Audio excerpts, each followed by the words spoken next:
কোরআনে কারীমের মধ্যে বলছেন আফাহাসিবতুম আন্নামা খালাকনাকুম আবাসা ওয়া আন্নাকুম ইলাইনা লা তুরজাউন। লোকেরা কি ভেবেছে, তোমরা কি এটাই মনে করেছো যে আমি তোমাদেরকে এমনি এমনি সৃষ্টি করেছি আর তোমাদেরকে আমার কাছে ফিরে আসতে হবে না? এটাই কি ভেবেছো তোমরা? তোমাদেরকে সৃষ্টি করা হয়েছে এবং তোমাদেরকে আমার দরবারে সকলকেই ফিরে আসতে হবে। পৃথিবীতে এমন কেউ নাই যে পৃথিবীতে টিকে থাকতে পারবে, সমস্ত মানুষকেই আল্লাহর দরবারে ফিরে যেতে হবে। আল্লাহ পাক কোরআনে কারীমের অন্যত্র বলেছেন আয়াহসাবুল ইনসানু আইয়ুতরাকা সুদা। মানুষ কি ভেবেছে যে আমি তাকে নিরর্থক সৃষ্টি করেছি, তার কোনো হিসাব হবে না, তার কোনো দেখার মতো কেউ নাই, তাকে এমনি এমনি আমি সৃষ্টি করেছি? তা না, প্রত্যেকটি মানুষকেই বিচক্ষণতার দাবি হিসেবে সৃষ্টি করা হয়েছে এবং তার সব কিছুকেই দেখা হচ্ছে। আল্লাহ পাক সব দেখতে পাচ্ছেন, তার নজরের সামনে আছে। আল্লাহ পাক দেখেন এবং শোনেন। আমরাও দেখি, আমরাও শুনি, কিন্তু আল্লাহ পাকের দেখা আর আমাদের দেখা, আল্লাহর শোনা আর আমাদের শোনা একরকম নয়। আমরা এই মাহফিলের বাইরে কি হচ্ছে আমরা দেখতে পাই না, ঠিক কিনা কোন? রাতের বেলায় আমরা আমাদের নিজেদেরকেও দেখি না, এমনকি আমরা আমাদের পেছনে কি হয়, পিছনে কি আছে তাও দেখি না। আপনারা যে আমার সামনে বসে আছেন, আপনাদের পেছনে লোকটা কি করতেছে তা আপনি দেখতে পাচ্ছেন। মেঘ হলে মেঘের উপরে কি হয় দেখতে পাই না, কুয়াশার মধ্যে দেখতে পাই না, গাছের আড়ালে কি দেখতে পাই না, পাহাড়ের আড়ালে কি দেখতে পাই না।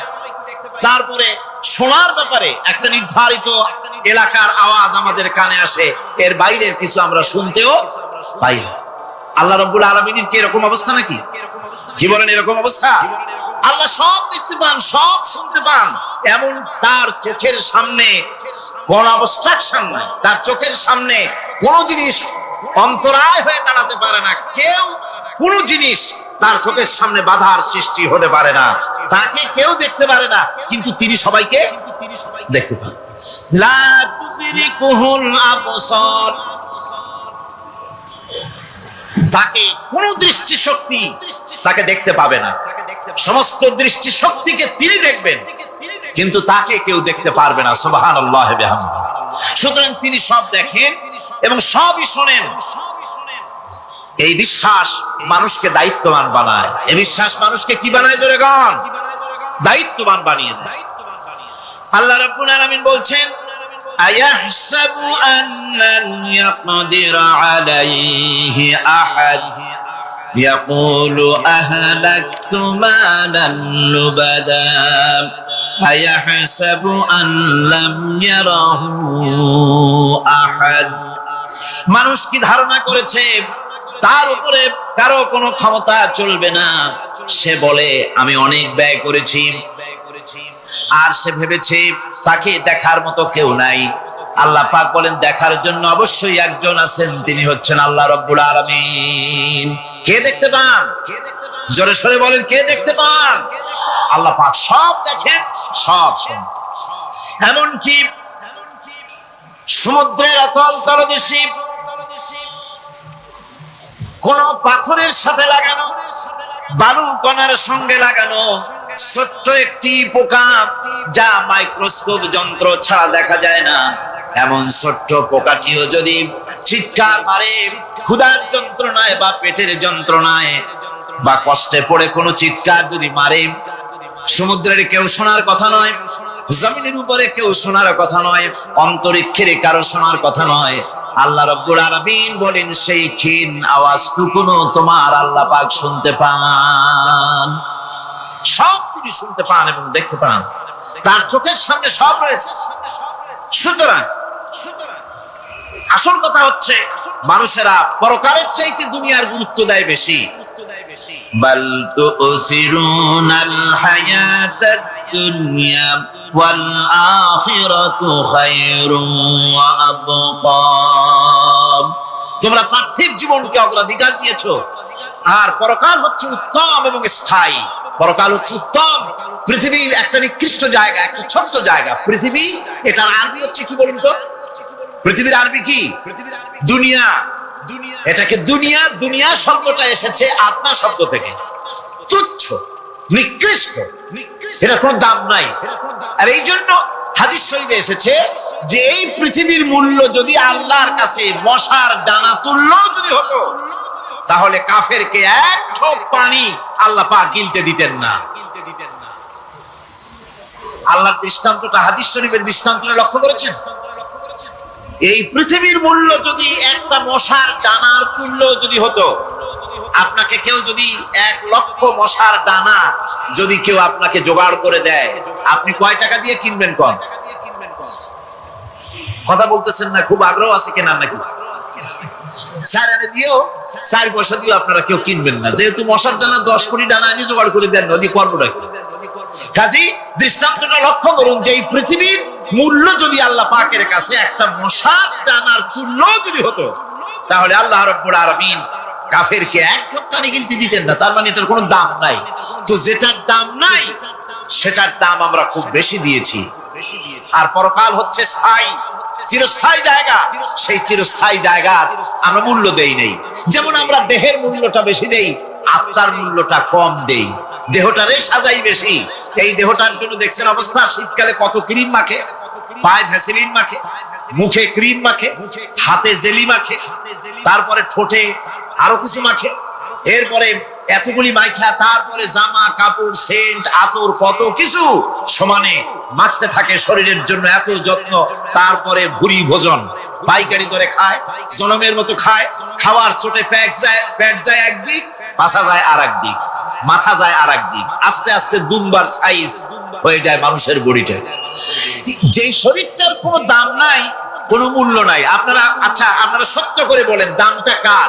শরীরের দেহের দাম বেশি না আত্মার দাম বেশি? কোনটার দাম? কার দাম? আত্মাটার দাম বেশি। এটা মুখ দিয়ে বললেন, কিন্তু আসলে মনের কথা হইলে আত্মারে আপনারা কিছু খাইতে দিতেন। আত্মাকে তো কিছু খেতে দেওয়া হয় না। দেহটারই আত্মাটার দাম যদি বেশি না হবে, মানুষ মরে গেলে পরে যায়টা কি? চোখ আছে, কান আছে, মুখ আছে, হাত আছে, পা আছে, সবই তো রয়ে গেল। গেলটা কি? কি যাওয়ার কারণে? প্রাণের সন্তান, কলিজার টুকরা সন্তান বলে মা, বাবার কাছে আমার যেতে ভয় করে। ছোট্ট বাচ্চা বাবার কাছে যেতে চায় না, প্রাণীদিকা স্ত্রীও যেতে চায় না। মা বাবা আত্মীয় স্বজন সবাই বলে তাড়াতাড়ি বিদায় করো, তাড়াতাড়ি বিদায় করো। কি যাওয়ার জন্য? কি ছিল মূল্যবান জিনিস, আর ওইটা যাওয়ার জন্যই পরিণতি হলো। সেটার নাম হলো রুহু। যে আত্মাটার বেশি মূল্য, সেইটার মূল্য মানুষেরা দেয় না। এই আত্মাটা কি জিনিস? আল্লাহ পাক নবীর কাছে প্রশ্ন করা হয়েছে রূহ সম্পর্কে, আল্লাহ তার জবাব দিয়েছেন, ওয়ায়াসআলুনাকা আনির রূহ কুলির রূহু মিন আমরি রাব্বি। নবী হে, আপনাকে প্রশ্ন করা হয় রূহ কি জিনিস, আপনি বলুন এটি হচ্ছে আল্লাহর হুকুম। আল্লাহর একটা হুকুম মানুষের ভিতরে কাজ করে। এটা এতই গুরুত্বপূর্ণ, ওটা থাকলে আমরা বাঁচি, ওটা না থাকলে আমরা মরে যাই। এখন যেটার গুরুত্ব বেশি সেটাকে খাইতে দেই না, সেটার জন্য কোনো যত্ন নাই, খোঁজ নাই, খবর নাই। সকালবেলায় ব্রেকফাস্ট, নাস্তা, লাঞ্চ, ডিনার, বিকালের চা, ফলারি, কোনো জিনিসের অভাব নাই, সমানে খায় আর সমানে শরীরটারে বাঁচায়। আর যেটার কারণে বডিটা বাঁচে তার কোনো খোঁজ খবর নাই। ওটারও কিছু খাবার দিতে হবে।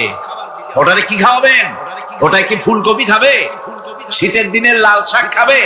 লটকা মাছ খাবে নাকি? খাবেন। রূপচাঁদাও খাবে। শীতকালের ভাপা পিঠাও না, ধুপি পিঠা কি করেন আপনারা, এগুলোও খাবে। সুতরাং এই যে শরীর, আপনার আত্মাটা, ওরে খাইতে দিবেন কি?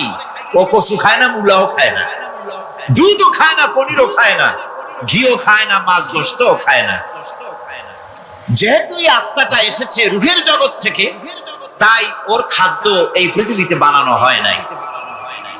দেহ তৈরি হয়েছে মাটি থেকে, মাটির উপাদান দিয়ে, সেজন্য তার খাদ্য বানানো হয়েছে মাটির উপাদান দিয়ে।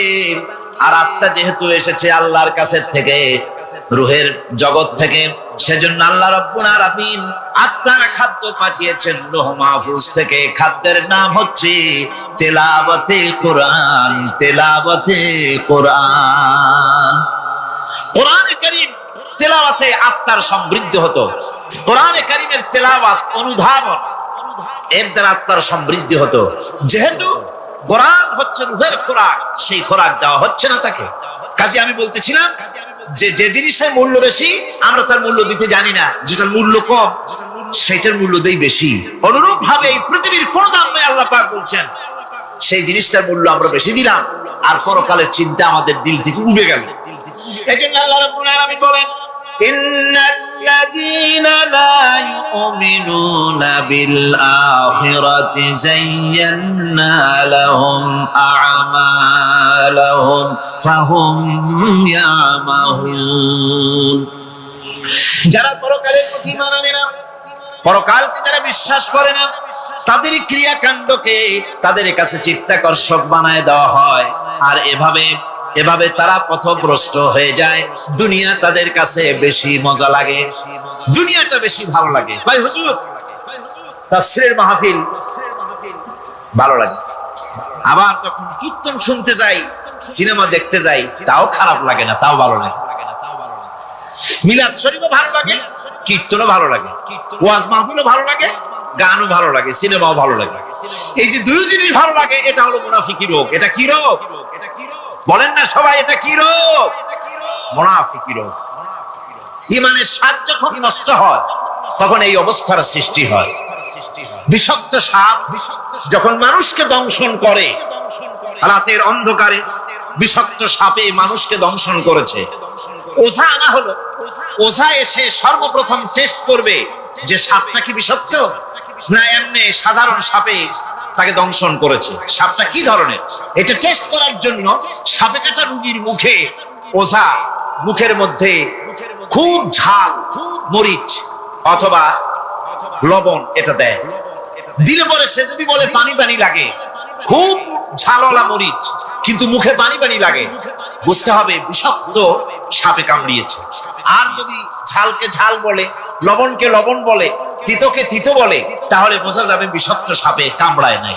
তো বিষাক্ত সাপের প্রধান আলামত হলো এই, বিষাক্ত সাপে যখন মানুষকে কাটে তখন তার প্রথম বিষক্রিয়া হচ্ছে তার রক্তকে জাম করে দেয় আর জিহ্বার স্বাদকে নষ্ট করে দেয়।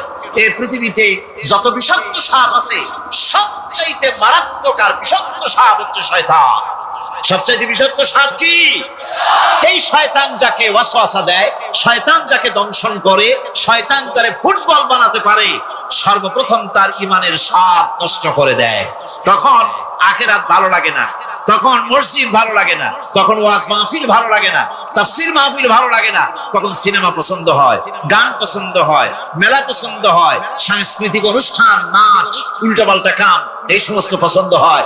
আল্লাহর ইসলাম ভালো লাগে না, পছন্দ হয় না। আল্লাহ পাক বলেন, পরকালকে যারা অস্বীকার করে তাদের মনের তাদের জন্য এই দুনিয়াটাকেই তাদের সামনে চিত্তাকর্ষক, তাদের ক্রিয়াকাণ্ডকে চিত্তাকর্ষক করে দেওয়া হয়, আর এর ভেতরেই তারা পড়ে থাকে। ফলে এই সব পরকালে অবিশ্বাসী লোকগুলি অহংকারী হয়। তারা কি হয়?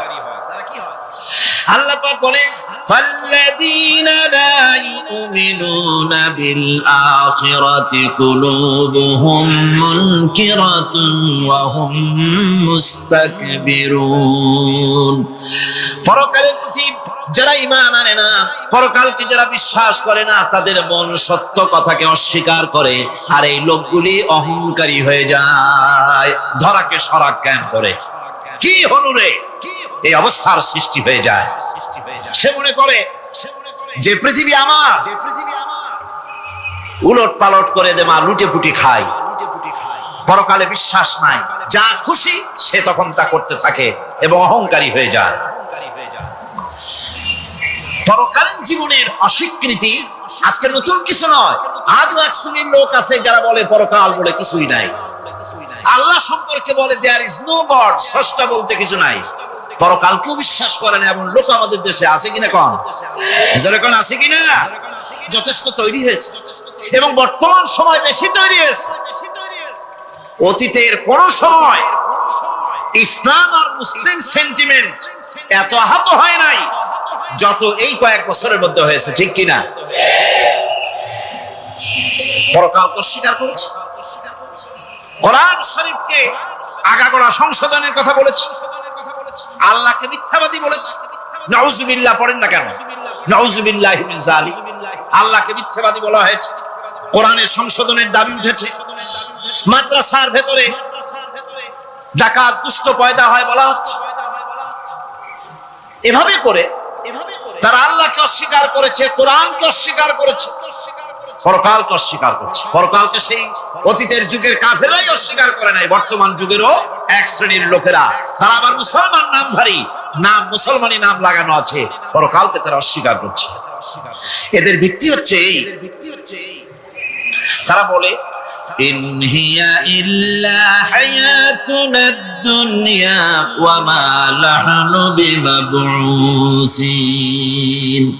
তারা বলে এই দুনিয়ার জীবনটাই একমাত্র জীবন, এই দুনিয়ার জীবনই হলো একমাত্র জীবন, আমরা উঠবো না পরকালে, পরকাল বলে কিছুই নাই, পরকাল বলে কোনো জিনিস নাই, আমাদেরকে কিয়ামতে আল্লাহর দরবারে ওঠা লাগবে না। সুতরাং তারা ওমর খৈয়ামের মুরিদ হয়ে যায়। তারা বলতে থাকে এই বেলা ভাই মদ খেয়ে নাও, কাল নিশীতের ভরসা কই, চাঁদনি জাগিবে যুগ যুগ ধরি, আমরা তোমার রবনাশ হই। যত পারো মদ খাও, নগদ চাপাও, হাত পেতে নাও, বাকির খাতায় শূন্য থাক। দূরের বাদ্য কিলাপ শুনে মাঝখানে যে বেজায় ফাঁক। কোথায় কিয়ামত আর কোথায় পরকাল, কোথায় বিচার, কোথায় হাসর, কোথায় সিরাত, কোথায় মিজান, আর মাঝখানে টাটকা সুপগুলো ছাড়িয়ে দেবে একটা কথা। মাঝখানের এই টাটকা সুপ তো শিয়ালের মতো তারা ডেকেছে। আমি বুঝি না চিন্তাধারা কেমন দেউলিয়া হয়ে গেল। শিক্ষাবর্ষ বিশ্ববিদ্যালয়ের সর্বোচ্চ শিক্ষাঙ্গন থেকে লেখাপড়া শেষ করে বেরোচ্ছে, যাওয়ার সময় তারা বিশ্ববিদ্যালয় থেকে কুকুরের ডাক দিল, শিয়ালের ডাক দিল, ছাগলের ডাক দিল। কি প্রমাণ করতে চাইলো? যে 16 বছর লেখাপড়া করে বিশ্ববিদ্যালয়ের অঙ্গন পেরিয়ে গোটা জাতির জন্য ছাগল হয়ে আমরা আবির্ভূত হচ্ছি, অথবা কুকুর গরুর ভূমিকায় আমরা আবির্ভূত হচ্ছি। নাউযুবিল্লাহি মিন যালিক। এরপরে মিছিল শেষ করলো, সন্ধ্যাবেলায় শুরু হলো সাংস্কৃতিক অনুষ্ঠান। বিদ্যুৎ কর্তৃপক্ষের সঙ্গে বোধহয় লাইন করেছে।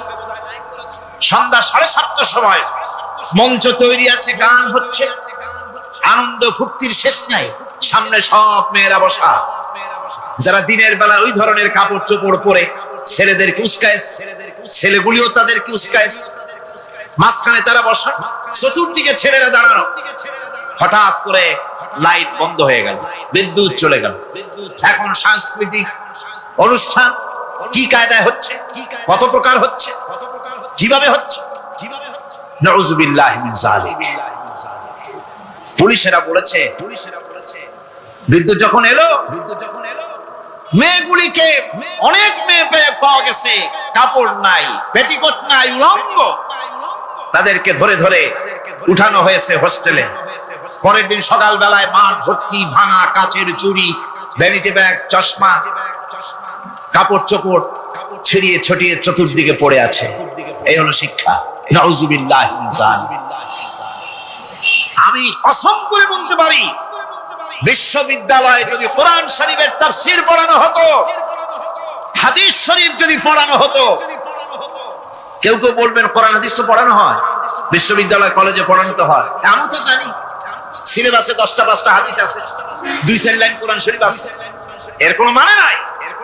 মাদ্রাসায় যেমন পড়ানো হয় 30 পারা কোরআনের তাফসীর, রাসূল করিম সাল্লাল্লাহু আলাইহি ওয়াসাল্লামের হাদিস যেমন পড়ানো হয়, এইভাবে করে যদি বিশ্ববিদ্যালয়ে কোরআন হাদিস পড়ানো হতো, আল্লাহর কসম বাংলাদেশের বিশ্ববিদ্যালয়গুলি গোটা জাতিকে চোর, গুন্ডা, বদমাশ, ডাকাত উপহার দিত না, উপহার দিত শাহজালাল।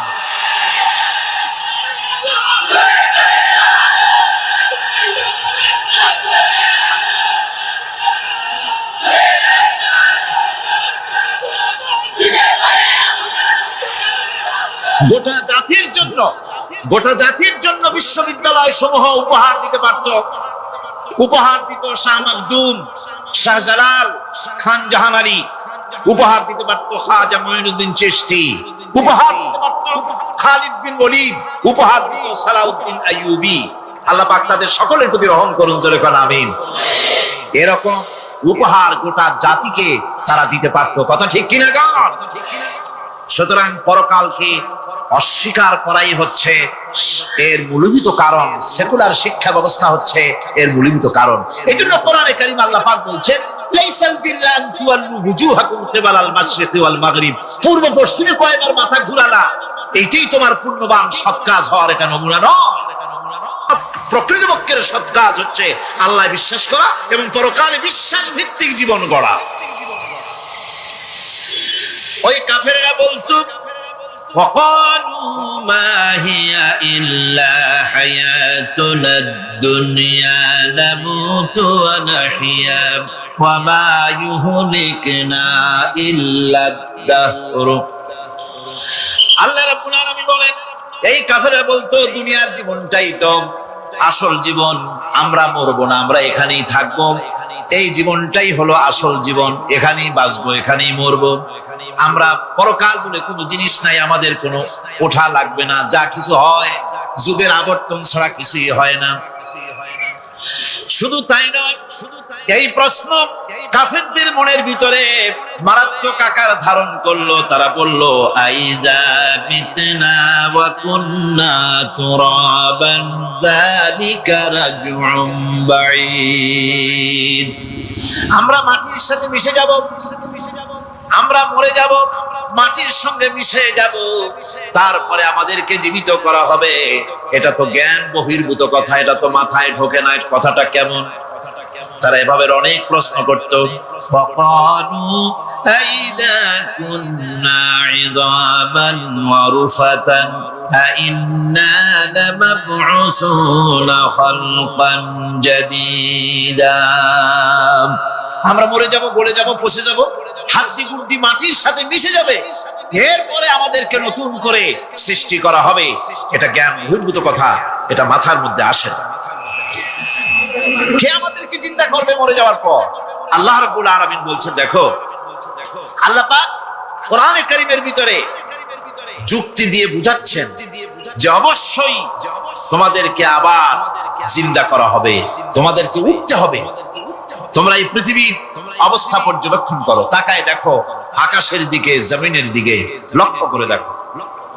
أولم ينظروا في ملكوت السماوات والأرض, তারা কি আসমান এবং জমিনের ব্যবস্থাপনা সম্পর্কে চিন্তা ভাবনা করে না? ওই বিরাট আকাশটাকে যে আল্লাহ রাব্বুল আলামিন তৈরি করলেন, এই জমিনটাকে যিনি তৈরি করলেন, তিনি কি তোমাকে মৃত্যুর পরে তিনি কি জিন্দা করবেন না? তিনি কি জিন্দা করতে পারবেন না? কেমনে তোমরা অস্বীকার করতে পারো? দুনিয়ার ব্যবস্থাপনা এবং এই পৃথিবীর আকাশ এবং জমিনের ব্যবস্থাপনা সম্পর্কে তোমরা চিন্তা ভাবনা করে দেখো, অবশ্যই আল্লাহ রাব্বুল আলামিন তোমাদেরকে আবার জিন্দা করবেন। وكأي من آيات في السماوات والأرض يمرون عليها وهم عنها معرضون। আসমান জমিনে বহু নিদর্শন পড়ে আছে যেগুলি তারা অতিক্রম করে যায়, অথচ সে সম্পর্কে তারা মোটেই চিন্তা ভাবনা করে না। চিন্তার বহু বিষয় আল্লাহ পাক এই পৃথিবীতে রেখেছেন। যারা চিন্তাশীল, যারা জ্ঞানবান, তারা এর দ্বারা বুঝতে পারে। আল্লাহ রাব্বুল আলামিন বলছেন, ইন্না ফি খালকিস সামাওয়াতি ওয়াল আরদি ওয়া ইখতিলাফিল লাইলি ওয়ান নাহার লাআয়াতিন লিউলিল আলবাব। নিশ্চয়ই আকাশ সৃষ্টি এবং জমিন সৃষ্টির ব্যাপারে আর রাত আর দিনের পরিবর্তনের ব্যাপারে যারা জ্ঞানবান তাদের জন্য নিদর্শন রয়েছে। যারা জ্ঞানবান তাদের জন্য চিন্তার বিষয়বস্তু রয়েছে। গবেষণা করো, চিন্তা করো, এই পৃথিবীতে আল্লাহ পাক যা কিছু সৃষ্টি করেছেন তার পক্ষে আবার তোমাদেরকে সৃষ্টি করা মোটেই অসম্ভব নয়। পরকালীন জীবনের সম্ভাবনা সম্পর্কে কোরআন অবিশ্বাসীদেরকে বলছে, দেখো আল্লাহুল্লাযী রাফা'আস সামাওয়াতি বিগাইরি আমাদিন তারাউনাহা সুম্মা ইসতাওয়া আলাল আরশ। সে আল্লাহ তোমাদের নিকট দৃশ্যমান স্তম্ভ ছাড়াই ওই বিশাল আকাশটা তৈরি করেছেন।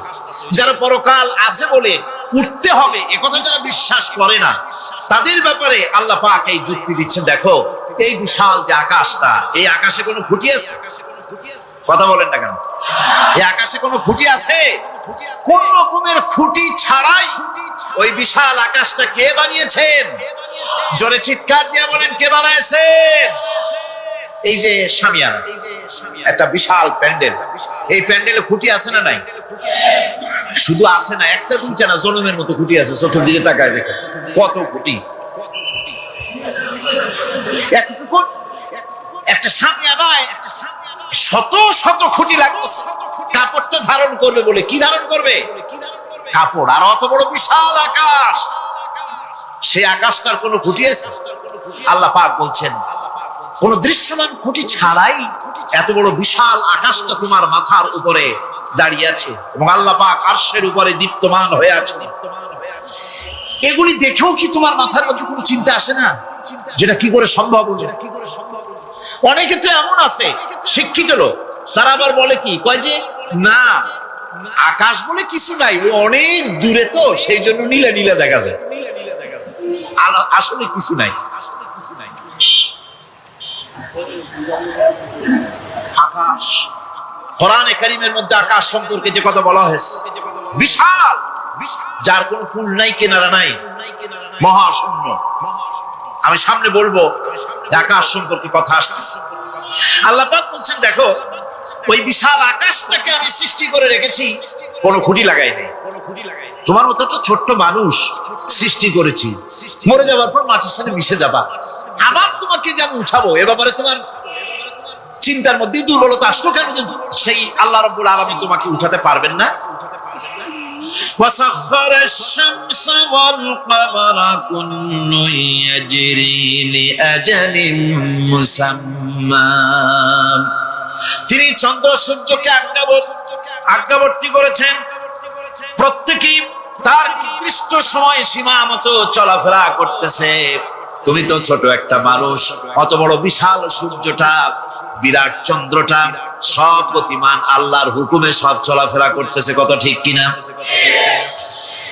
এই সবগুলি আল্লাহ রাব্বুল আলামিন দুনিয়ার মানুষের সামনে তুলে ধরেছেন। তাকায় দেখো, নজর করে দেখো, এই সুন্দর করে জমিন ও আসমানকে সৃষ্টি করেছি, চাঁদ সূর্যকে সৃষ্টি করেছি। এবার লক্ষ্য করো, আনতুম আশাদ্দু খালকান আমিস সামাউ বানাহা। তোমাদের সৃষ্টি করা বেশি কঠিন না ওই বিশাল আকাশটাকে তৈরি করা বেশি কঠিন? কোনটা বেশি কঠিন?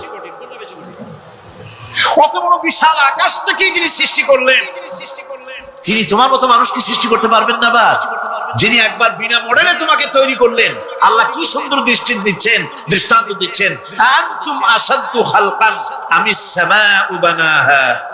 তোমারে কঠিন তৈরি করা বেশি কঠিন, ওই বিশাল আকাশটাকে বেশি তৈরি করা বেশি কঠিন। অত বড় বিরাট জিনিসটাই তো আল্লাহ তৈরি করে ফেলেছে, বিশাল আকাশ, মহাশূন্য। আর সেই মহাশূন্যের তুলনায়, মহাবিশ্বের তুলনায় পৃথিবী কত ছোট।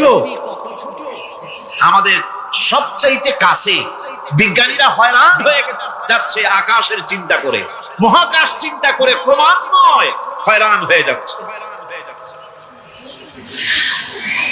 আমাদের সবচেয়ে নিকটতম যে গ্যালাক্সিটা আছে, এই গ্যালাক্সিটার ব্যাস হচ্ছে, যেটা সবচেয়ে ছোট, গরিব গ্যালাক্সি। এটা বিজ্ঞানীরা বলেছে গরিব গ্যালাক্সি, দিনহীন। এই গরিব গ্যালাক্সি যেটা আমাদের সবচেয়ে নিকটে, পৃথিবীর সবচেয়ে কাছে, এর ব্যাস হচ্ছে, এর পরিধি হচ্ছে 1,00,000 আলোকবর্ষ সমান। 1,00,000 আলোকবর্ষ। প্রতি সেকেন্ডে আলোর গতি কত? 1,86,000 মাইল প্রতি সেকেন্ডে। প্রতি সেকেন্ডে যে আলোর গতি 1,86,000 মাইল, এর মিনিট, এর ঘন্টা, এর সপ্তাহ, এর মাস, এর বছর, এরকম 1,00,000 আলোকবর্ষ হচ্ছে সেই ছায়াপথের ব্যাস, এটার পরিধি। এটা হলো গরিব গ্যালাক্সি।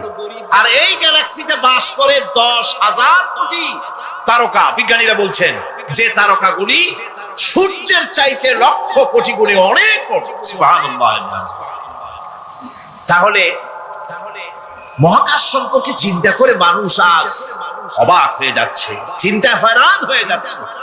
বার্টন রাসেল তিনি বলেছিলেন স্রষ্টার স্রষ্টাকে, স্রষ্টার স্রষ্টাকে। এর জবাব আরেকজন বিজ্ঞানী লিখেছেন যে স্রষ্টার স্রষ্টাকে এই চিন্তা তো সৃষ্টিতে করতে পারবে না। স্রষ্টার কোনো স্রষ্টা নাই। পৃথিবীতে যত স্রষ্টা আছে, মাইক যে তৈরি করেছে সেও একজন স্রষ্টা, ঠিক কিনা কোন কথা বোঝেন তো আমার? মাইক যে তৈরি করেছে সেও একটা স্রষ্টা, ওই প্যান্ডেল যে তৈরি করেছে সেও একটা স্রষ্টা, চেয়ার টেবিল যে সৃষ্টি করেছে সেও একটা স্রষ্টা। কিন্তু এরা কেউ পূর্ণাঙ্গ স্রষ্টা নয়, কারণ এই মাইকটা তৈরি করার যত উপাদান, সমস্ত উপাদান আল্লাহ রাব্বুল আলামিনের তৈরি করা। কথা ঠিক কিনা? তুমি শুধু অ্যাসেম্বল করেছো, তুমি শুধু এগুলোকে এক জায়গায় করেছো। তোমার বাপেরও ক্ষমতা নেই লোহা তৈরি করা। পারবা লোহা তৈরি করতে? আরে কথা কন না কেন মিয়া সাহেব? পারবেন লোহা তৈরি করতে? পারবেন একটা বাঁশ বানাইতে? বাঁশ হোক লোহা হোক যা সব বাদ দেন, মাথার একটা চুল বানাইতে পারবেন? পাট দিয়া রং দিয়া পরচুলা বানাইতে পারবেন, কিন্তু চুলের মতো করে একটা চুল বানাইতে পারবেন না। মানুষের শরীরের রক্তের মতো করে একটা রক্ত মানুষের শরীরের বাইরে বানাতে দেখি, তাহলে মানুষের যখন রক্তের প্রয়োজন হয় তখন মানুষের কাছ থেকে রক্ত ধার নেওয়া লাগতো না, ফ্যাক্টরিতে রক্ত তৈরি হয়ে থাকতো, কোনো অসুবিধা হতো না। এক ফোঁটা রক্ত বানানো শক্তি গোটা পৃথিবী মানুষের।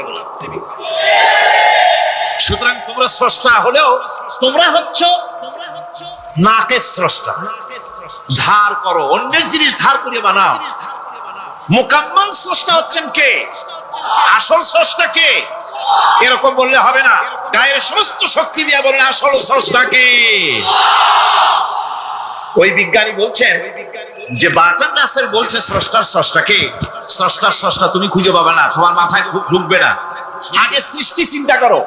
তিনি বলেছেন একটা লবণ, একটা লবণের কণা, লবণ বলেন তো, একটা লবণের কণা, এক কণা লবণের ভেতরে যে কেলাস থাকে মানুষকে বুঝাচ্ছেন, তিনি মানুষকে পরিষ্কার করে বুঝিয়েছেন। আল্লাহ পাক বলেন এই পৃথিবীতে এসব প্রশ্নের চূড়ান্ত জবাব দিতে গিয়ে আল্লাহ পাক বলছেন কুল ইউহিহাল্লাযী আনশাআহা আওয়ালা মাররা ওয়া হুয়া বিকুল্লি খালকিন আলীম।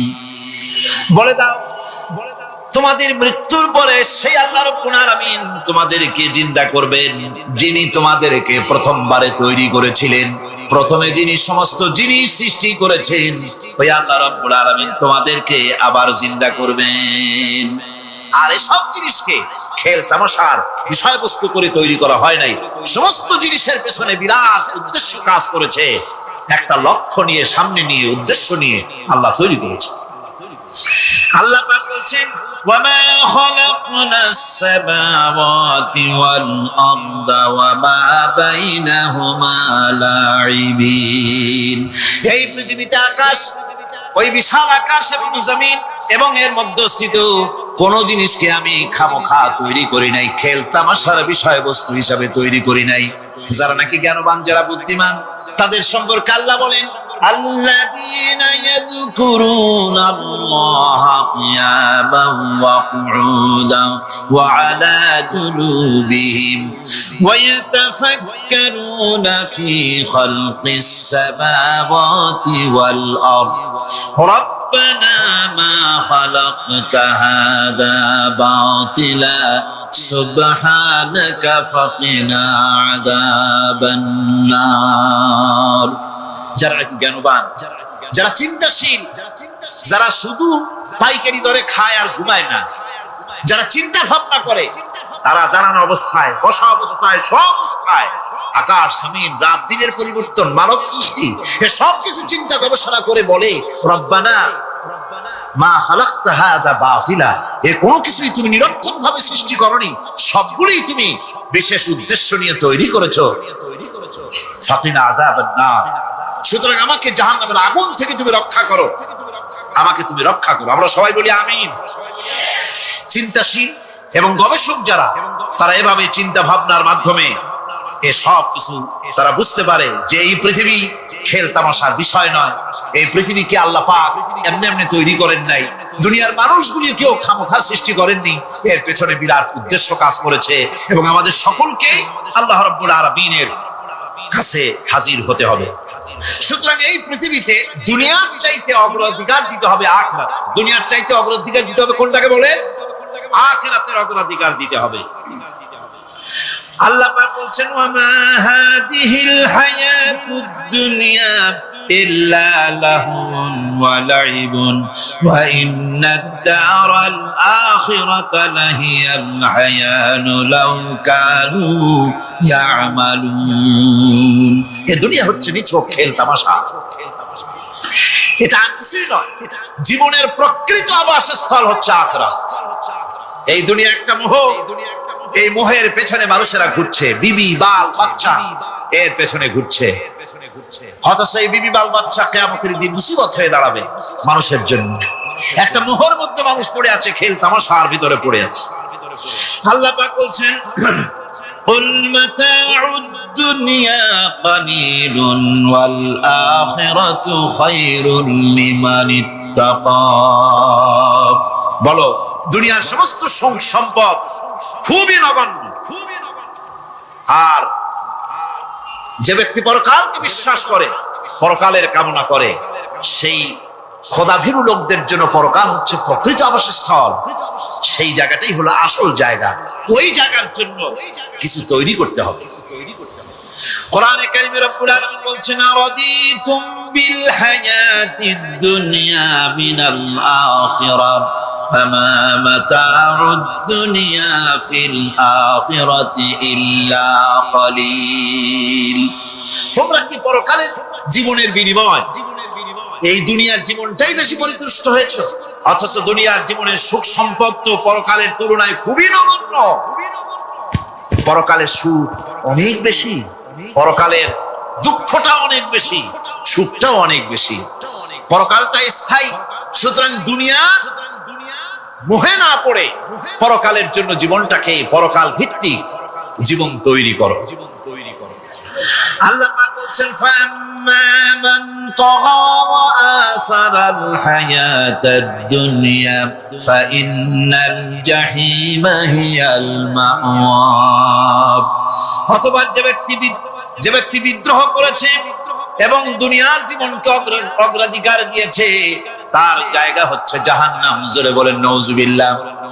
যে ব্যক্তি আল্লাহর সঙ্গে বিদ্রোহ করেছে আর পরকালের জন্য পাথর জোগাড় করে নাই, দুনিয়াকে অগ্রাধিকার দিল, পরকালকে ভুলে গেল, তার জায়গা হলো জাহান্নাম। ওয়া আম্মা মান খাফা মাকামা রাব্বিহি ওয়া নাহান নাফসা আনিল হাওয়া ফাইন্নাল জান্নাতা হিয়াল মাওয়া। আর যে ব্যক্তি আপন প্রভুর সামনে উপস্থিত হকে ভয় করেছে এবং আপন প্রবৃত্তিকে লালসা মুক্ত করেছে, লালসার হাত থেকে রক্ষা করেছে, আল্লাহ রাব্বুল আলামিন কিয়ামতের দিন তার জন্য রেখে দিয়েছেন জান্নাত। তার জন্য কোন জায়গা? জান্নাত। আমাদেরকে পরকাল ভিত্তিক জীবন যাপন যদি করি তাহলে কবরের জবাবগুলি খুব আসান হবে। আর যদি পরকাল ভিত্তিক জীবন যাপন না হয়, কবরটা মুসিবতের জন্য মুসিবত হয়ে যাবে। হযরত উসমান রাদিয়াল্লাহু তাআলা আনহু কবরের কাছে গিয়ে খুব কাঁদতেন।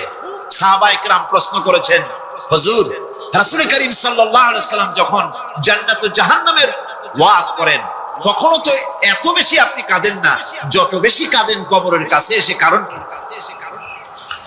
হযরত উসমান রাদিয়াল্লাহু তাআলা আনহু বলতেন, আমার সাথীরা, আমি আমার হাবিবের কাছে, আল্লাহ রাব্বুল আলামিনের রাসূলের কাছে আমি শুনেছি এই কবরটাই হলো প্রথম স্টেশন, এই কবরটাই হলো প্রথম ইমিগ্রেশন কাউন্টার। এই জায়গায় যদি কেউ ধরা পড়ে যায়, কারো যদি চার্জশিট হয়ে যায়, সব জায়গায় ধরা পড়ে যাবে। হাসরে মিজানে সিরাতে কোনো জায়গায় নাজাত পাবে না। আর এই কবরটা যদি কেউ মুক্তি পেয়ে যায়, মিজান সিরাত হাসর সব জায়গা থেকে আল্লাহ তারে ভালোভাবে পার করে দিবেন। এটা হলো আসল জায়গা, মারাত্মক জায়গা, খুব মারাত্মক জায়গা। আমি এটাকে ইমিগ্রেশন কাউন্টার বলেছি আমার ভাষায়। ইমিগ্রেশন কাউন্টার যারা বিদেশ ভ্রমণ করেছেন তারা জানেন, লন্ডন যাবেন, আমেরিকা যাবেন, সৌদি আরব যাবেন, যে কোনো বিদেশে যাবেন, গেলেই পাসপোর্ট তারা দেখবে। পাসপোর্টে আপনার ন্যাশনালিটি কোনটা সেটাই তারা জানতে চাইবে। আপনি কোন দল করেন এটা তারা জানতে চাইবে না। আপনি কোন ভাষায় কথা বলেন তাও তাদের জানার দরকার নেই। প্রথমেই তারা আপনার ন্যাশনালিটি দেখবে, আপনার আইডেন্টিটি কি তারা জানতে চাইবে। তারপরে যদি স্যাটিসফ্যাক্টরি হয় আপনাকে ভিসা দিয়ে ভেতরে ঢোকবার ব্যবস্থা করে দেবে। আর যদি তারা স্যাটিসফাইড না হয় তাহলে আপনাকে মেহমান খানায় ঢুকানো হবে গ্রেফতার করে।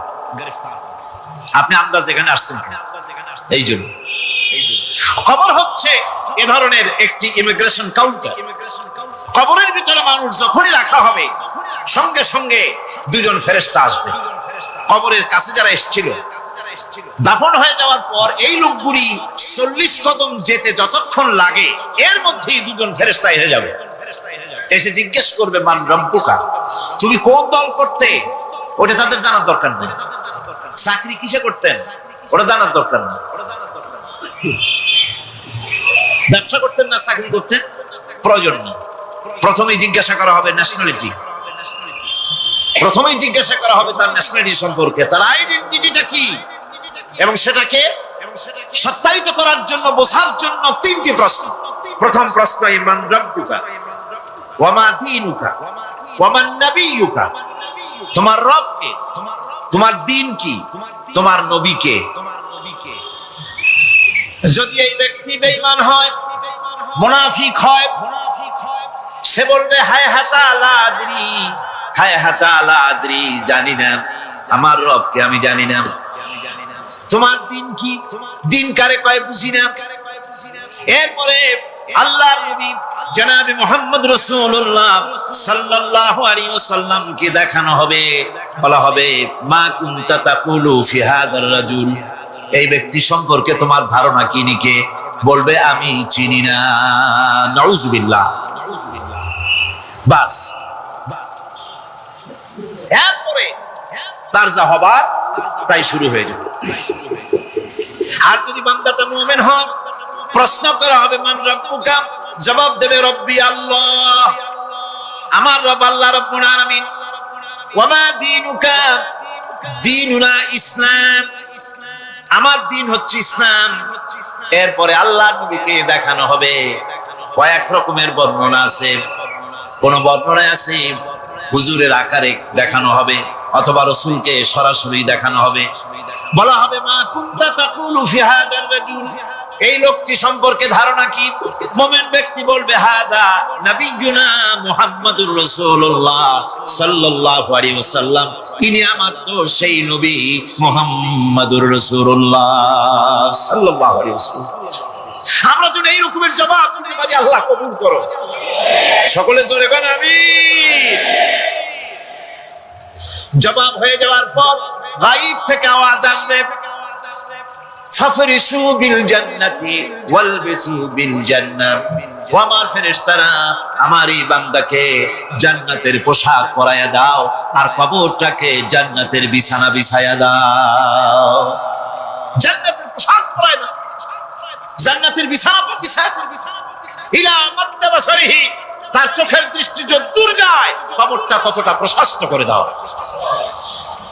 এরপর বেহেশতের পোশাক পরাইয়া, বেহেশতের বিছানা বিছায়া ফেরেশতা বলবে নূ কানাউমুল উরুস, ঘুমিয়ে যাও। দুলামিয়া যেমন বাসর সজ্জায় নতুন বউ নিয়ে আরামে ঘুমায়, এরকম আরামে ঘুমায় যাও। ইলা ইয়াউমিল কিয়ামা, কিয়ামত পর্যন্ত ঘুমায় থাকো, আরামে ঘুমিয়ে থাকবে। এরপরে সিংহায় ফুৎকার হবে, সিংহার ফুৎকারের আওয়াজে তার ঘুম ভেঙে যাবে। বলবে ইয়া ওয়াইলানা মান বা'আসানা মিন মারকাদিনা, হায় আফসোস, আমার এত আরামের ঘুম থেকে কে আমাকে জাগ্রত করলো, আমার ঘুমটারে নষ্ট করলো কে। আওয়াজ আসবে হাদা মা ওয়াদার রহমান ওয়া সাদাকাল মুরসালুন, এটা হচ্ছে রহমানের সেই ওয়াদা আর মুরসালিনরা নবীরা সত্য কথাই বলেছিলেন, সেই কিয়ামত অনুষ্ঠিত হচ্ছে। আমার বন্ধুগণ, সেজন্য এই দুনিয়ার মোহে পড়ে থাকলে পরে দুনিয়ায় যারা অগ্রাধিকার দিবে দুনিয়াকে পরকালের তুলনায়, জবাব দিতে পারবে না কবরের ভিতরে গিয়া। আর যারা পরকালকে অগ্রাধিকার দিবে, দুনিয়ার চাইতে পরকালকে বেশি অগ্রাধিকার দেবে, আর আল্লাহর ভয় কলিজার ভিতরে রাখবে, কবরের জবাব সঠিকভাবে দিতে পারবে, কিয়ামতের দিন আল্লাহ রাব্বুল আলামিন তাদের জন্য জান্নাত দান করবেন। জোরে বলেন আমিন। দুনিয়াটা হচ্ছে দুনিয়া যেখানে আমরা আছি। আমি আগেই বলেছি দুনিয়া হচ্ছে আত্মা শব্দ থেকে এর উৎপত্তি হয়েছে। তুচ্ছ, নিকৃষ্ট, এটার দাম নাই, এটার মূল্য নাই।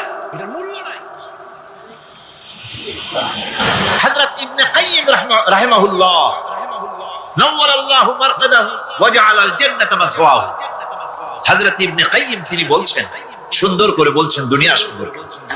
মা মাদা ফিদ দুনিয়া আহলামুন ওয়া মা বাকিয়া মিনহা আমানি ওয়াল ওয়াক্তু বাইনাহুমা দাইউন। মা মাদা ফিদ দুনিয়া আহলাম, জীবনের যে অংশ ফেলে এসেছি সেটা আজ একটা স্বপ্ন। ওয়া মা বাকিয়া মিনহা আমানি, আর জীবনের যে অংশ সামনে বাকি আছে সেটা এখন একটা আকাঙ্ক্ষা। ওয়াল ওয়াক্তু বাইনাহুমা দাইউন, আর এর মাঝখান থেকে সময় সব চলে যাচ্ছে। কত বড় কথা চিন্তা করেছেন? জীবনের যে অংশ ফেলে এসেছি তা আজকে স্বপ্ন, তা কি বলে স্বপ্ন, আর সামনে যা আছে সেটা আকাঙ্ক্ষা, আর মাঝখান থেকে সময় সব চলে যাচ্ছে। এরপরে তিনি বলছেন, وَمَنْ يَسْحَبِ الدُّنْيَا يَكُنْ مِثْلَ قَابِضٍ عَلَى الْمَاءِ خَالَتْهُ فُرُوجُ الْأَصَابِعِ। দুনিয়াদারের অবস্থা হচ্ছে কেউ যদি দুই হাতে পানি খামসায় ধরে, দুই হাতে কি ধরছে বলে? দুই হাতে পানি খামসায় ধরেছে, খুব মজবুত করে ধরেছে, 2 মুঠ পানি। বলেন থাকবে কতটুকু? কতটুকু থাকবে? কারণ তার আঙ্গুলের ফাঁক তার সাথে খেয়ানত করবে, আঙ্গুলের ফাঁক দিয়া পানিগুলি সব বেরিয়ে চলে যাবে। সুতরাং দুনিয়া যারা চায় তারা ঠিক পানি খামসায় ধরলে পানি যেমন হাতের ভেতর থেকে খেয়ানত করে চলে যায়, যারা দুনিয়া চায় দুনিয়াও তাদেরকে এভাবে ফাঁকি দিয়ে চলে যায়। তবুও দুনিয়ার মায়া মানুষের এত বেশি। আল্লাহ বলেন, লাউ কানা লিইবনি আদম ওয়াদিন মিন যাহাবিন লাহাব্বা ইয়াকুনা লাহু সারিন। এই পৃথিবীতে যদি কাউকে একটা মাঠ ভরে যদি সোনা দেওয়া যায়, লোকটা বলবে রব্বুল আলামিন, আমি যদি আরেকটা মাঠ এরকম সোনা ভরা পেতাম। দ্বিতীয় আরেকটা মাঠ দেওয়া হলে আবার বলবে যদি তৃতীয় আরেকটা মাঠ সোনা ভরে যদি পেতাম। নবীজি বলেন, ওয়ালা ইয়ামলাউ জাওফু ইবনু আদামা ইল্লা তুরাব। এটা করতে হবে, আখিরাতে জবাবদিহিমূলক জীবন যাপন করতে হবে। আপনি ব্যবসা করবেন, ওজনে কম দিতে পারবেন না, আপনি খাদ্যে ভেজাল দিতে পারবেন না, চুরি করতে পারবেন না, ডাকাতি করতে পারবেন না, জেনা করতে পারবেন না, বদমাশি করতে পারবেন না, মদ খেতে পারবেন না, সন্ত্রাসী হতে পারবেন না, হাইজ্যাকার হতে পারবেন না, চাঁদাবাজ হতে পারবেন না, মুনাফাখোর হতে পারবেন না, আপনি চোরাকারবারি হতে পারবেন না, ঘুষখোর হতে পারবেন না, সুদখোর হতে পারবেন না। এই সব কাজ পরকালকে বিশ্বাস করলেই এ সমস্ত কাজ থেকে মানুষ বিরত থাকতে পারে। কথা ঠিক কিনা? এটাই হচ্ছে। সুতরাং এই পৃথিবী থাকবে না, এটা কি চিরকাল থাকবে না, এর একটা পরিসমাপ্তি ঘটবে। যেমন করে সারা বছর লেখাপড়া করার পর কলেজে, বিশ্ববিদ্যালয়, মাদ্রাসায়, হাই স্কুলে, সব জায়গায় সারা বছর লেখাপড়া করার পর যেমন পরীক্ষা দেওয়ার একটা দিন আসে, সারা বছর ব্যবসা করার পর হিসাব নিকাশ করার যেমন একটা সময় আসে, সারা মাস চাকরি করার পর বেতন পাওয়ার যেমন একটা দিন আসে, সারা জীবন চাকরি করার পর পেনশন পাওয়ার যেমন একটা সময় আসে, অনুরূপ ভাবে এই দুনিয়া যেদিন শেষ হয়ে যাবে, আল্লাহ নির্ধারিত সময় শেষ হয়ে যাওয়ার পর একটা সময় আসবে যখন আল্লাহ রাব্বুল আলামিন সব শেষ করে দিবেন, লন্ড ভন্ড হয়ে যাবে, কিছু থাকবে না। কোরআনে কারীমে আল্লাহ সব বলেছেন, কোরআনে সব আল্লাহ বলে দিয়েছেন। আল্লাহ পাক বলেন, এই পৃথিবীর সব কেমন ভাবে ধ্বংস হবে তার চিত্র আল্লাহ পাক কোরআনে কারীমে তুলে ধরেছেন। ইযাস সামাউ ফাতারাত ওয়া ইযাল ফুশ, পাহাড়গুলো পাহাড়গুলো পেঁজা ধোনা তুলার মতো করে উড়িয়ে দেওয়া হবে, পাহাড় উড়ে যাবে। সুবহানাল্লাহ। পাহাড় পাথরের তৈরি করা পাহাড়, এই পাহাড়গুলি তুলার মতো হয়ে উড়বে কিভাবে? আমি এই দৃশ্য নিজের চোখে কিছুটা হলেও দেখছি। আজ থেকে 10 দিন আগে আমি ইতালি সফর করে এসেছি। ইতালির রাজধানী রোম। রোম প্রাচীন সভ্যতার লালন ভূমি। কোরআনে কারিমে সূরায়ে রোম রয়েছে, এই রোম সেই রোম। এখানের বাদশার কাছে রাসূল করিম সাল্লাল্লাহু আলাইহি সাল্লাম হেরাক্লিয়াসের কাছে চিঠি পাঠিয়েছিলেন, সেই রোম। 12 থেকে 15 হাজারের মতো বাংলাদেশি মুসলমান সেখানে আছে। জুমার দিন, যেদিন আমি গেলাম তার পরের দিনই জুমা ছিল। জুমার নামাজ পড়লাম ভ্যাটিকানের কাছেই, বিশাল মসজিদ, ইউরোপের ভিতরে সবচেয়ে বড় মসজিদ এটা। রোম ইসলামের দুশমনদের রাজধানী। সেইখানে যখন আযান হচ্ছে আশহাদু আন্না মুহাম্মাদার রাসূলুল্লাহ, আমার অনুভূতির কথা আপনাদেরকে বোঝাতে পারবো না, কি অনুভূতির সৃষ্টি হয়েছে আমার ভেতরে। ভ্যাটিকানের পোপ এক পাশে, কিছু দূরেই ভ্যাটিকান, ওটা হচ্ছে গোটা পৃথিবীর সমস্ত খ্রিস্টানদের কাবা, ভ্যাটিকান। তার পাশেই বিশাল মসজিদ, সেখানে নামাজ পড়লাম। চিন্তার ভেতরে আসলো আল্লাহ রাব্বুল আলামিন তার হাবিবের নাম, তার তাওহীদ, তার রিসালাতকে কিভাবে বিশ্বময় ছড়িয়ে দিলেন। আবু জাহেল চাইছিল মুহাম্মদ সাল্লাল্লাহু আলাইহি ওয়াসাল্লামকে স্তব্ধ করে দেবে মক্কার জীবনেই। কত বদনাম, সাহের, কাহেন, কাযাব, শায়ের, নাউযুবিল্লাহি মিন যালিক, কত গালাগালি করলো। আর আল্লাহ শুনালেন, হাবিব চিন্তার কোনো কারণ নাই, ওয়া রাফা'না লাকা যিকরাক, আমি আপনার প্রশংসা বিশ্বময় ছড়িয়ে দেব। সুবহানাল্লাহি ওয়া বিহামদিহি। রোম প্রোগ্রাম শেষ করে আমাকে তারা নিয়ে গেল, যেটা আমি বলছি সফর কাহিনী শোনাবার সময় এটা না, যেহেতু এর সঙ্গে প্রাসঙ্গিক সেজন্য বলছি। পাহাড় কেমনে তুলার মতো হয়ে উড়বে তার নজির দেখেছি। রোম শহর থেকে 300 মাইল দূরে, 300 কিলোমিটার দূরে নেপোলিয়ান বোনাপার্ট তার বাড়ি, এবং ওটা তার নামই একটা প্রভিন্স। ভূমধ্য সাগরের পারে ভিসুভিয়াস, পৃথিবীর সবচাইতে বড় আগ্নেয়গিরি, সেটা দেখাতে নিয়ে যাওয়া হলো আমাকে। যে পাহাড়টা পৃথিবীর মাটি থেকে তার চূড়া হচ্ছে 3 মাইল উঁচু,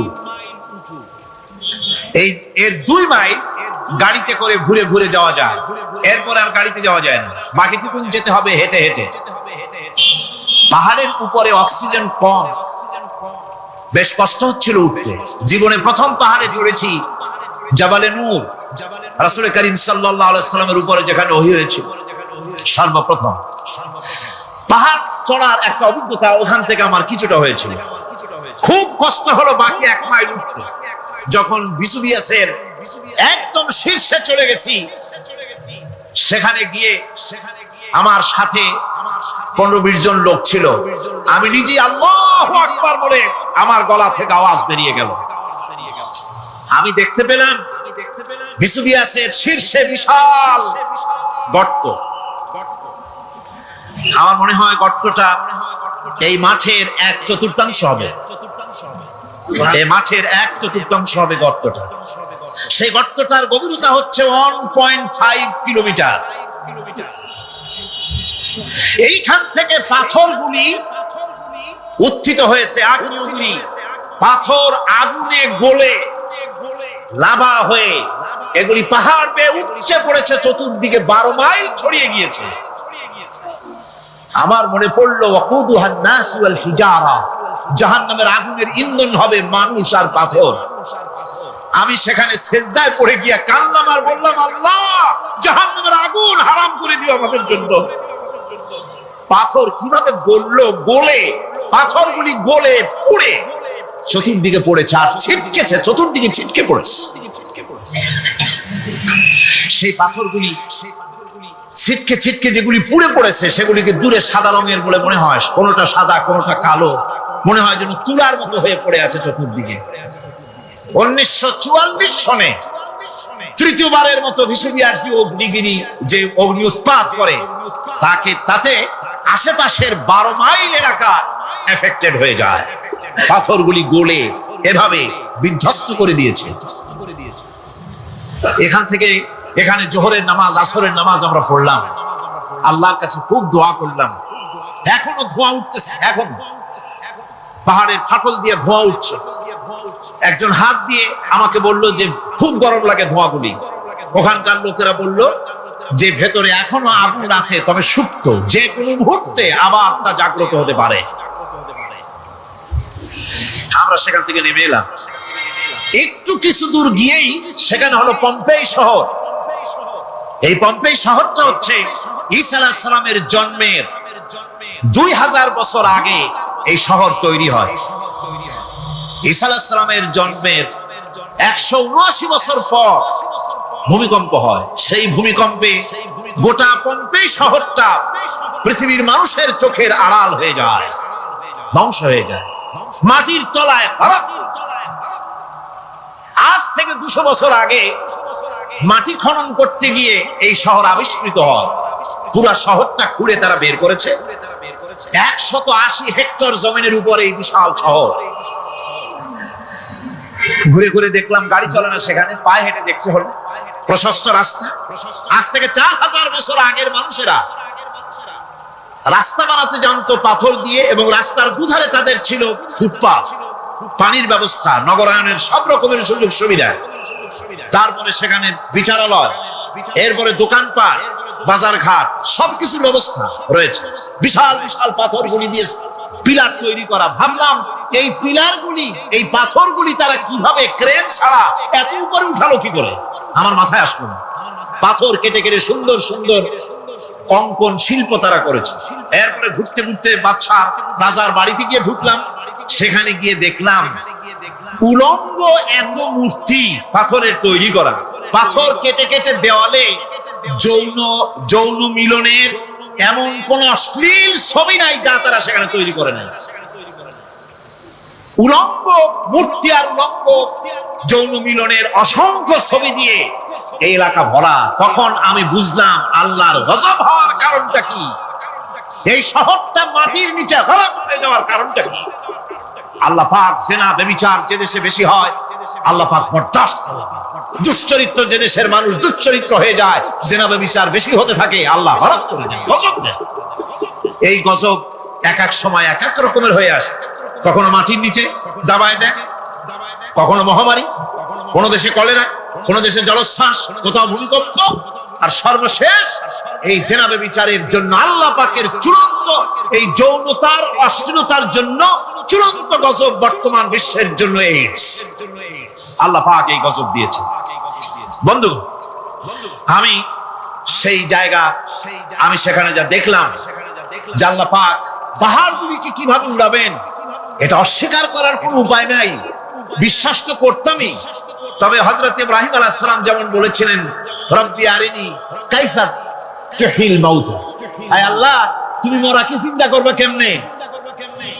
আল্লাহ পাক বলেন আওয়ালাম তুমিন, তুমি বিশ্বাস করো না? ইব্রাহিম আলাইহিস সালাম বললেন বালা, অবশ্যই বিশ্বাস করি, ওয়ালাকিন লিয়াতমাইন্না কলবি, যদি চোখে দেখতাম তাহলে আমার অন্তরাত্মা খুব ঠান্ডা হতো। আল্লাহ রাব্বুল আলামিন চোখে দেখায় দিলেন জিন্দা কেমনে মুর্দা হবে, মুর্দা কেমনে জিন্দা হবে, আল্লাহ দেখায় দিলেন। পাহাড় উড়ায় দিবেন আল্লাহ রাব্বুল আলামিন। একথা কলিজার মধ্যে তার উপর ঈমান বিশ্বাস, কিন্তু আল্লাহ চোখে দেখাইছেন, ঈমান আরো মজবুত হয়েছে, যা ছিল আরো মজবুত হয়েছে। সুবহানাল্লাহ। আল্লাহর ভয়তে কলিজা কেঁপেছে। আমি পাহাড়ের উপরে কেঁদেছি, যার যার হয়ে কেঁদেছি। বন্ধুগণ, আল্লাহ সুবহানাহু ওয়া তাআলা এই জন্য বলেছেন কুল সিরু ফিল আরদ, আমার জমিন ঘোরো, ভালো করে দেখো, কাইফা কানা আকিবাতুল মুকাজ্জিবিন, মহাসত্যকে যারা অস্বীকার করেছে তাদের পরিণতি আমি কি করে দিয়েছি, এগুলি চোখে ভালো করে তাকায় দেখো। আমার বন্ধুগণ, সুতরাং এই পৃথিবীর অবসান হবে, এই পৃথিবী ধ্বংস হবে, এই পৃথিবী চূড়ান্ত ভাবে শেষ হয়ে যাবে। হ্যাঁ, আরেকটি কথা বলতে হয়, সেটা হচ্ছে যে এই রোম থেকে আরেকটু দূরে 900 মাইল দূরে হচ্ছে সিসিলি। 900 মাইল দূরে, সেখানে এই সিসিলি মুসলমানেরা শাসন করেছিল 350 বছর। সেই সিসিলিতে রয়েছে 360টা মসজিদ মুসলমানদের করা। সমস্ত মসজিদগুলি আজ তালা বন্ধ, একটা মসজিদও খোলা নাই। সেখানকার মুসলমানেরা ওয়াজ শুনতে এসেছিল রোমে। আমি তাদের জন্য পরামর্শ দিয়েছি যে গভর্নমেন্টের কাছে তোমরা দাবি জানাও যে অন্তত একটা মসজিদের দরজা আমাদের জন্য খুলে দাও। রোমের অবস্থানরত প্রবাসী বাংলাদেশি মুসলমানেরা আমাকে বলেছে, তাদের অনেকের বাড়ি চট্টগ্রামেও আছে, আমাকে বলেছে তাদের চোখে পানি আসছে বলার সময় যে চিরমের তাফসীর মাহফিল যখন আসে কলজেটা কাঁদতে থাকে যাওয়ার জন্য। তো যাওয়া তো সম্ভব না এত দূর থেকে, আমাদের সালাম বলে দিবেন যত লোক আসবে, আর আমাদের জন্য দোয়া করতে বলবেন যেন এই রোমের ভিতরে আমরা ইসলামের আদর্শের ভিত্তিতে আমরা যেন চলতে পারি। আপনারা দোয়া করুন তাদের জন্য। ভাইরা আমার, এই পৃথিবী একদিন পরিসমাপ্তি ঘটবে এবং আল্লাহর দরবারে আমাদেরকে উঠতে হবে এবং সেখানে আমাদের বিচার হবে। সেখানে আমাদের কি হবে? বিচার। আল্লাহ পাক বিচারটাকে নির্ভুল করার জন্য, সঠিক করার জন্য প্রত্যেকের গলায় আমলনামা ঝুলায় রাখছে। এখানে রেকর্ডের ব্যবস্থা করা হয়েছে। আল্লাহ পাক বলছেন ওয়া কুল্লু ইনসানিন আলজামনাহু তাইরাহু ফি উনুকিহি ওয়া নুখরিজু লাহু ইয়াওমাল কিয়ামাতি কিতাবান ইয়ালকাহু মানশুরা। আল্লাহ পাক বলেন প্রত্যেকের ভালো মন্দ কর্মফল, কর্মলিপি আমি তার গলায় ঝুলায় রেখেছি। কিয়ামতের দিন সে নিজের কাছে স্পষ্ট সব দেখতে পারবে, কোনো জিনিস বাদ পড়বে না। তার গলায় তার আমলনামা ঝুলানো আছে, সব রেকর্ড হতেছে। আমরা যা করছি সবগুলি রেকর্ড হয়ে যাচ্ছে। বর্তমান বিজ্ঞানীরা আবিষ্কার করেছে যে মানুষের শরীরের ভিতরে ডিএনএ আছে, রক্তের ভিতরে ডিএনএ। এটা একটা কোডন। মানুষের রক্তের ভিতরে ডিএনএ আছে। যেমন তার ব্রেনের ভিতরে কতগুলি কোষ আছে, এক একটা কোষ এক এক ধরনের কাজ করে, অনুরূপ ভাবে তার শরীরের ভিতরে রক্তের ভিতরে ডিএনএ আছে। এই ডিএনএটা কি? এই ডিএনএটা হচ্ছে, এই ডিএনএ একটা কম্পিউটারের মতো কাজ করতেছে। লোকটা কি করবে, কোথায় যাবে, সে ভালো হবে মন্দ হবে কি হবে, সব তার ডিএনএ এর মধ্যে রেকর্ড কৃত আছে। এটা বোঝার জন্য একটা সুন্দর দৃষ্টান্ত দেওয়া যায়। যেমন এই কাগজটাকে আপনারা মনে করুন একটা গাড়ির ব্লুপ্রিন্ট, একটা ব্লুপ্রিন্ট, একটা গাড়ির ব্লুপ্রিন্ট। এখানে লেখা আছে গাড়ি কিভাবে তৈরি হবে। এই কাগজটা নিয়ে ঘরের মধ্যে রেখে দিলেন। এখন এই কাগজটা থেকেই অটোমেটিক গাড়ির উইন্ডো তৈরি হলো, শিল তৈরি হলো, গাড়ির বডি তৈরি হলো, চেসিস তৈরি হলো, টায়ার তৈরি হলো, ইঞ্জিন তৈরি হলো, ব্যাটারি তৈরি হলো, পেট্রোল নিল, আর কোন রকমের ড্রাইভার ছাড়াই গাড়ি চলতে আরম্ভ করলো। এই কথাটা যদি মনের মাথার মধ্যে আনতে পারেন যে এটা কিভাবে হইতে পারে, এতে লেখা অনুযায়ী যেভাবে হওয়া যদি সম্ভব হয়, অনুরূপ ভাবে মানুষের রক্তের ভিতরে ডিএনএ এরা আবিষ্কার করেছে। এর ভিতরে মানুষের ভালো মন্দ, কোথায় যাবে কি করবে, সবকিছুর মধ্যে রয়েছে। কোরআনে কারীমে আল্লাহ রাব্বুল আলামিন, আমি গত বছর বলছিলাম যে বিজ্ঞানের আবিষ্কার যত বাড়বে কোরআন বোঝা মানুষের জন্য তত সহজ হবে। সুবহানাল্লাহ। কোরআন বোঝা মানুষের জন্য তত সহজ হবে। সুতরাং মানুষের গলার সাথে আল্লাহ পাক বলছেন যে একটা আমলনামা আমি ঝুলাই দিয়েছি তার গলার সাথে, সে যা করতেছে ওখানে সব লিপিবদ্ধ হচ্ছে, কম্পিউটারাইজড, কম্পিউটারের মতো এগুলি সব কোনো উপকারে আসবে না। কিয়ামতের দিন তোমার সন্তান, তোমার স্ত্রী, তোমার মাল, তোমার সম্পদ কোন উপকারে আসবে না। কিয়ামতের ময়দানে সেদিন সব তোমার সাথে বিচ্ছিন্ন করবে, সব পালায় যাবে। সেখানে উৎকোষেরও কোনো কারবার নাই যে ঘুষ টুস দিয়া, ফেরেশতাদের কোন রকম বুঝবাস দিয়া, আলাদা কোনো চোরাগলি পথ দিয়া একেবারে ফুট করে ভেসতে চলে যাবেন, এমন কোনো সুযোগ নাই। অনেকে বলে হুজুর এমন কিছু দোয়া শিখায় দেন যাতে ওই সব জেহাদ বোমা এগুলি খুব ভয় পায়, ওসব রাস্তা না, খুব সহজে কিছু দোয়া করিয়া আস্তে করে জান্নাতে চলে যাওয়া যায়, এরকম একটা দোয়া, এরকম একটা পথ বলে দেন। আমি বলি ভাই, এরকমের কোন চোরাগলি আমার রাসূল আবিষ্কার করতে পারেন নাই। আল্লাহর পয়গম্বরের ওই এ ধরনের কোন পথ আবিষ্কার করতে পারেন নাই। সেখানে কিয়ামতের দিন কাউকে উৎকোচ গ্রহণ করার কেউ নাই, উৎকোচ দেওয়া যাবে না। আর উৎকোচ দিবি না কি আপনার কাছে কিছু নাইও, থাকলেও নেওয়ার কেউ নাই। এই দুনিয়ায় ফাঁকিবাজি করে বহুত কিছু করা যায়, কিন্তু কিয়ামতের মাঠে এগুলি কিছুই চলবে না। اليوم لا ينفع مال ولا بنون। কিয়ামতের দিন ধন সন্তান সন্ততি আর সম্পদ কোনো কাজে লাগবে না। সেদিন শুধু আমল যদি ভালো হয় কাজে লাগবে, আমল খারাপ হবে সব শেষ হয়ে যাবে। আল্লাহ রাব্বুল আলামিন নবীজিকে ডেকে বলেছেন, নবী আপনি বলেন, কুল মা কুনতু বিদআম মিনার রাসূল, আপনি বলুন আমি কোন নতুন রাসূল নই, আমার আগে অনেক নবী রাসূল পৃথিবীতে এসেছেন, তারা বিদায় হয়ে গেছেন। আমি জানি না কিয়ামতের দিন আল্লাহ রাব্বুল আলামিন আমার সাথে কি ব্যবহার করবেন, আর আমি এও জানি না যে কিয়ামতের দিন আল্লাহ পাক তোমাদের সাথে কি ব্যবহার করবেন। এই আয়াত নাযিল হওয়ার পর আল্লাহর হাবিব তার মেয়েকে ডাকলেন, জামাইকে ডাকলেন, নাতিদেরকে ডাকলেন, আহলে বাইতদেরকে ডাকলেন, আর বললেন, ও আমার মেয়ে কলিজার টুকরা ফাতেমা গো শোনো, কেবলমাত্র আয়াত নাযিল হয়ে গেল, আল্লাহ পাক আমাকে শুনায়েছেন কিয়ামতের দিন আমি জানি না আমার সঙ্গে কি ব্যবহার করা হবে, আর এও জানি না যে তোমাদের সাথে কি ব্যবহার করা হবে। ও আমার কলিজার টুকরা মেয়ে ফাতেমা, কিয়ামতের দিন মুহাম্মদ সাল্লাল্লাহু আলাইহি সাল্লামের মেয়ে, এই হিসাবে তোমার নাজাতের ফয়সালা হবে না। ও আমার কলিজার টুকরা নাতি হাসান আর হোসেন, কিয়ামতের দিন মুহাম্মদ সাল্লাল্লাহু আলাইহি সাল্লামের নাতি হিসাবে ফয়সালা হবে না। ও আমার জামাই হযরতে আলী, কিয়ামতের দিন আমার জামাই হিসাবে নাজাতের ফয়সালা হবে না।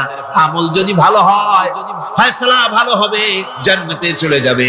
আমল যদি খারাপ হয় কার নাতি কার জামাই দেখা হবে না। সুবহানাল্লাহ, কঠিন।